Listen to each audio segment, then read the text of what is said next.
From Interior Alaska's most trusted news source, this is the Fbx Evening News.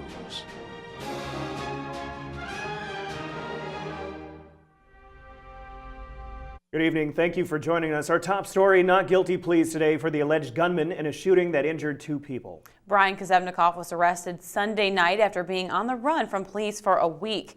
Kazevnikov was indicted by a grand jury on charges including attempted murder and felony assault. An affidavit says Kazevnikov went to a residence with a female and a fight ensued. Now, after forcing 3 occupants out of the home, he allegedly attempted to shoot one of them in the head but missed. Authorities say he later flagged down a driver he knew and threatened the man's life with a gun. Police say an anonymous tip led to Kazevnikov's arrest. He was taken into custody after coming out of a local business. Trial for his case is set for April. A North Pole man accused of attempting to strangle his girlfriend appeared in Fairbanks Superior Court this afternoon. 26-year-old Dustin Gonzalez is charged with 2nd and 4th degree assault. He pleaded not guilty to all charges. An affidavit states an intoxicated Gonzalez beat his girlfriend after he, quote, came up with the idea, end quote, that she had cheated on him. The victim was reportedly knocked unconscious and choked. Troopers said the chokehold could have been fatal. Gonzalez's bail remains at $7,500 and his trial has been set for April. A judge heard arguments today in the case of Alaska Public Offices Commission versus Fairbanks City Mayor John Eberhardt. The APOC had alleged that Mayor Eberhardt misused a city council email account while he was a candidate and fined him $37.50. Eberhardt denied the claim and fought it in court. The city council recently voted to stop paying legal fees in the case after over $15,000 had been spent on it. After hearing the arguments today, the judge took the matter under advisement and will rule later. A North Pole teen who allegedly stole a 15-passenger church van is back in jail, charged with stealing another vehicle. 19-year-old Sean Kirkvold now faces a 2nd felony vehicle theft count on top of a list of other charges that includes criminal mischief and resisting arrest. Kirkvold pleaded not guilty to all charges this afternoon. Police say they located a stolen vehicle near 4th Avenue. Footprints heading away from the vehicle led to a home nearby where Kirkvold was staying. A friend told authorities Kirkvold had been driving the vehicle. He was arrested and taken to Fairbanks Correctional Center.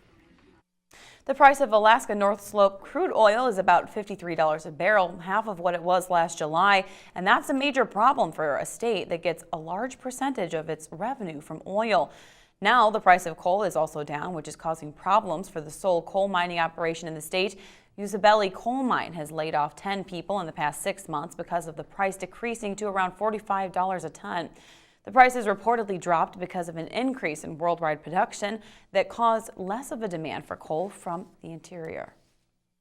The Fairbanks Daily News Miner was founded as the weekly Fairbanks News in 1903 and assumed the News Miner name in 1909. Since then, the morning newspaper has grown from not only a print news source, but also to an all-inclusive website. Today at the Weekly Chamber of Commerce, the paper's publisher, armed with statistics and surveys, assured the gathering that even with economic setbacks and fierce competition from local news agencies and national websites, the newspaper was going strong and had many future plans.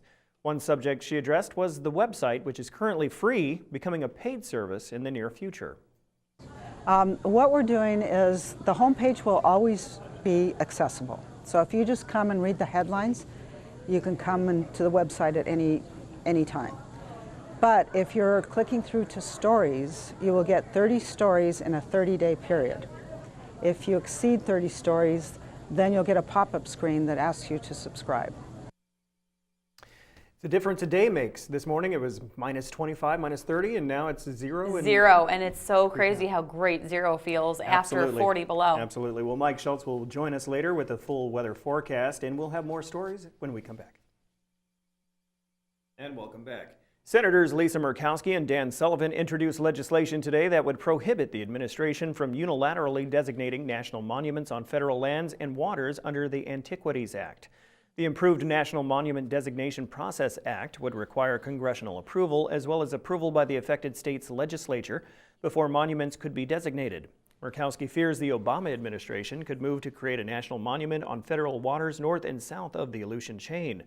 A Washington, D.C.-based environmental group petitioned to designate such waters as Marine Sanctuary Reserve, potentially blocking the area from commercial activity. While the petition was rejected, Murkowski spokesman Matthew Felling said today's proposed legislation would limit a presidential fiat on the area. But what happens if Obama takes a second look at that decision and says, no, the Aleutians do need to be blocked off as well? What this bill does is it makes sure that the environmental interests who have that door into the Oval Office to talk to President Obama, we have the door open too. And the states who are impacted by his policies and by his decisions, we have a say in how we manage our land. Students of all ages in the Fairbanks North Star Borough School District are celebrating History Day this Friday by participating in a national competition. The event, sponsored by School District and University of Alaska Fairbanks, is run much like a science fair, except students are judged based on their historical accuracy. The theme this year is Leadership in History. Currently, judges are evaluating over 100 projects about some of our famous and infamous characters. The awards ceremony for interior projects is this Friday on History Day at 10 in the morning. The winners of the event will go on to a statewide competition. If you can't wait to see the projects, coordinator Terrence Cole says the exhibits are open to the public daily this week from 10 to 7 at the Centennial Center for the Arts. Handmade, it's really amazing. So really hope the public comes out and sees what our students are capable of. There's a revolving door of healthcare professionals in rural Alaska, and the system is trying to stabilize the problem with a university program. Monty Bowen has details now in this week's Health Report. To help fill the void, UAF's College of Rural and Community Development partnered with the UAA School of Nursing to offer an Associates of Applied Science degree in nursing at the Bristol Bay campus at Dillingham, Northwest campus at Nome, and the Kuskokwim campus at Bethel. Natasha Nielsen says she went into nursing because she likes to take care of people, and the feedback she's gotten has always been positive. I was always told by everyone how proud they were of me and glad that I was there to take care of them. Another nursing student graduate of the UAF Bristol Bay campus program says her understanding of the Alaska Native culture helps her as a nurse when helping the rural patients. It comes as kind of second nature because I don't even notice it. It's something that has been implied my whole life, that, you know, eye contact and different facial expressions that people use here that I would understand because I grew up doing the same things. An instructor in the program says Dillingham has needed it for a long time. The hospital has advocated for a nursing program, as has the university. We couldn't have done this program without support from the community and the community partners. Another advantage, the students can go directly into a job at the hospital. I think that it's very rare that you have a college degree where you can step out right into a professional job. Locally trained nurses bring a lot to their community. We all grew up here. I'm from here. I think that we have the culture ingrained in us, so we know the appropriate ways to behave in the Yupik culture from our community. This is Monty Bowen reporting. The Health Report is brought to you by the Ear, Nose, and Throat Clinic, located in the Medical Dental Arts Building. Call 456-7768. All right, Joe Cook is up next with the Yukon Quest update, and the UAF ski teams will be in today's Nanac Corner. That plus more highlights and results from the weekend. Stay with us.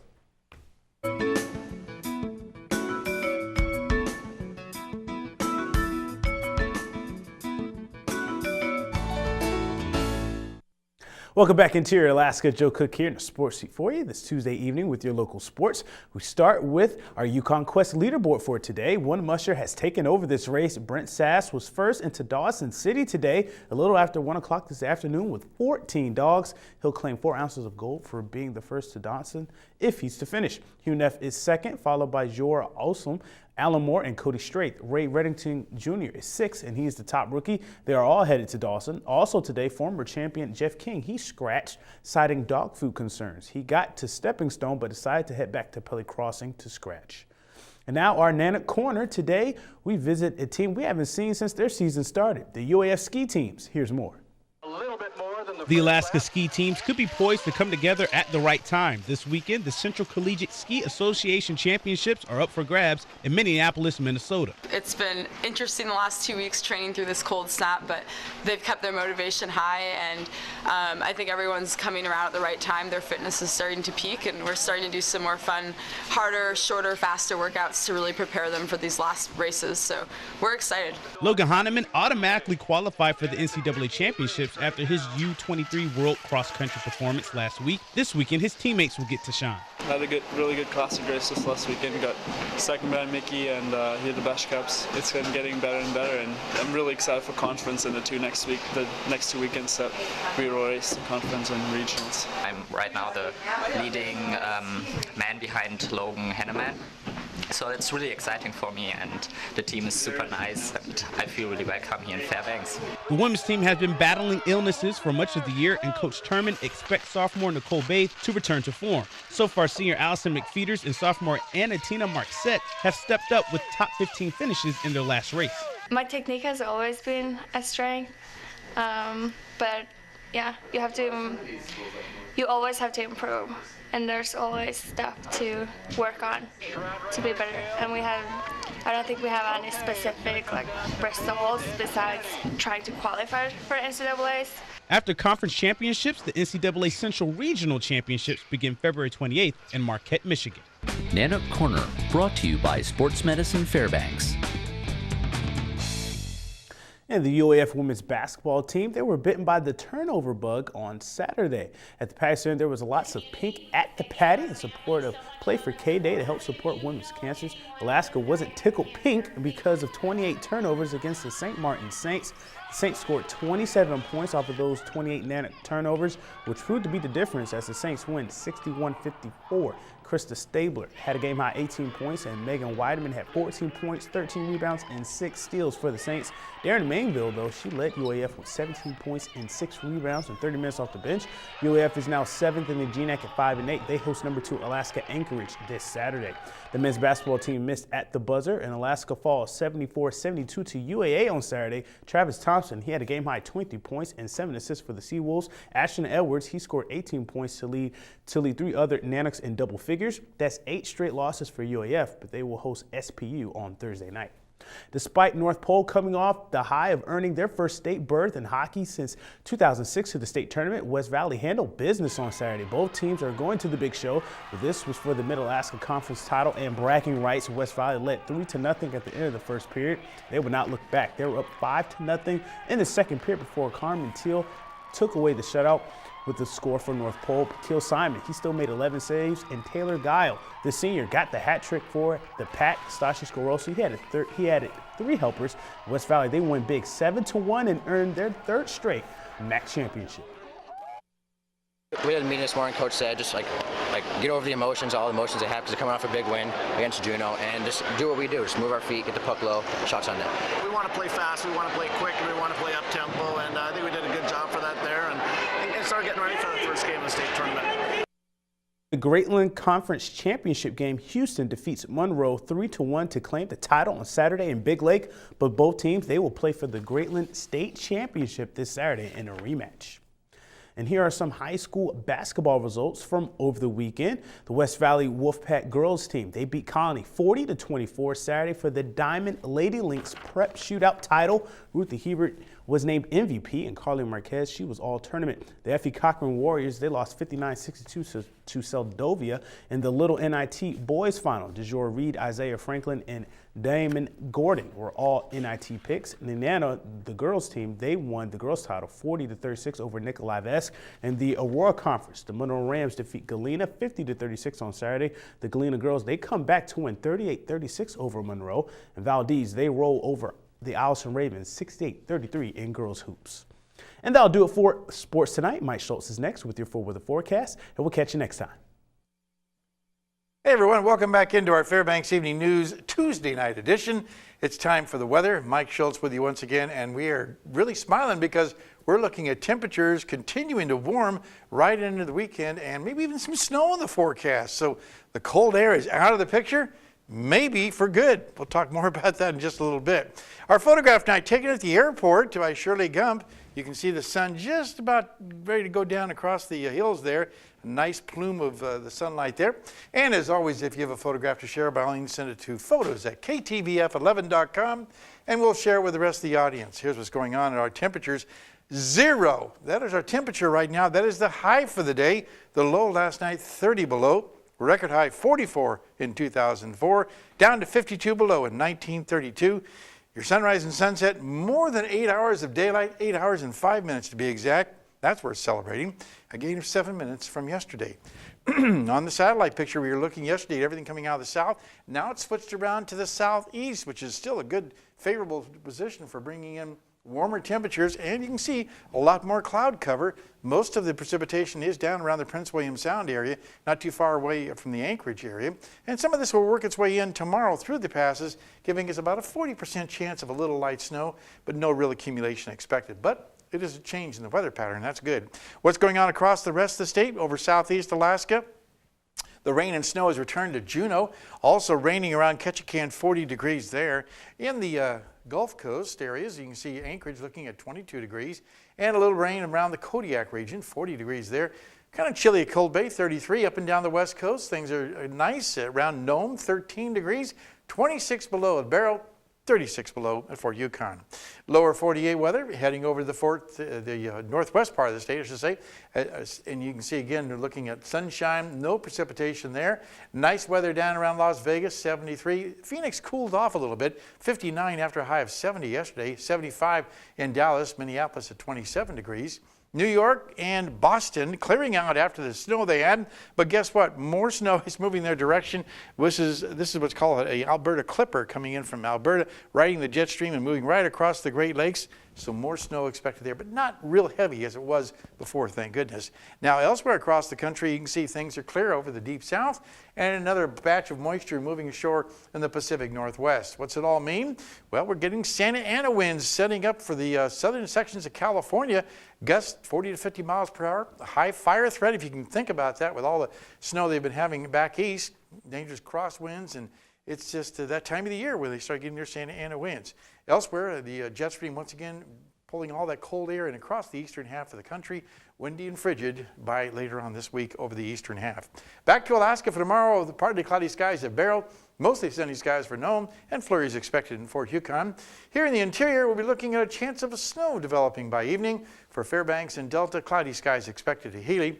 Over southeast sections, once again, more snow in Juneau, 2 to 4 inches expected there. Rainy periods at Ketchikan. While over the southwest part of the state, rain for Cold Bay, wind and rain for Kodiak, and increasing clouds for Bethel. And over the south central regions around the Anchorage area, a few flurries for Anchorage, scattered snow showers for Valdez, rain and snow expected at Homer. Time once again for our kids' weather, and this week we're talking with the kids from the Watershed School. Tonight, here's a young lady with a very nice picture. Hello, my name is Ellie. I'm in Miss Perez's 6th grade class at Watershed Charter School, and here is my weather picture. I based it off the 4 seasons, winter, spring, summer, fall, and I used markers and pencils to make it. Very creative, Ellie.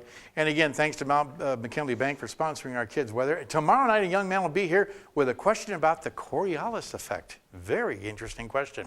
Here's your forecast for the remainder of the night. 14 below, mostly cloudy, not as cold as it has been for the last few nights, obviously. Tomorrow, we're going above 0, 7 degrees with a chance of a little snow by evening, about 40% chance. And the extended forecast, as you can see here, temperatures warming up very nicely. The low 20s by Sunday and Monday. Above. I can't believe I'm saying that. It's been such a long time. Little light snow is possible also on Sunday, and overnight lows will be very consistent, right around 5 degrees below 0. And I'll say it right now, I think I'm going to go out on a ledge and say this is the last 20 below we're going to see for this year. Well, hold you to better that. Be careful. Are you sure about that? Feel very confident. Very nice. Very confident. I'm holding you to that, man. That's a bold statement. Just amazing. The worst I can be is wrong.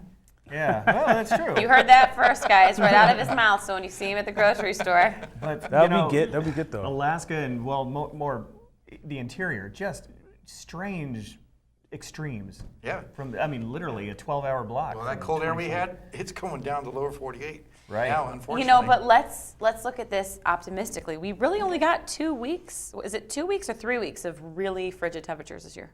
About 2 or 3. Yeah. I mean, that is. It's been a great winter. It really has. Yeah, very good. Yeah. All right, guys, thanks. That will wrap up this edition of the Fbx Evening News. We are glad you could join us. Tonight on NBC Nightly News, we will find out because that's coming up next with Lester Holt. Join us here 6 days a week at 6 and 11 or online anytime at webcenter11.com. From all of us here at the News Center, have a good night.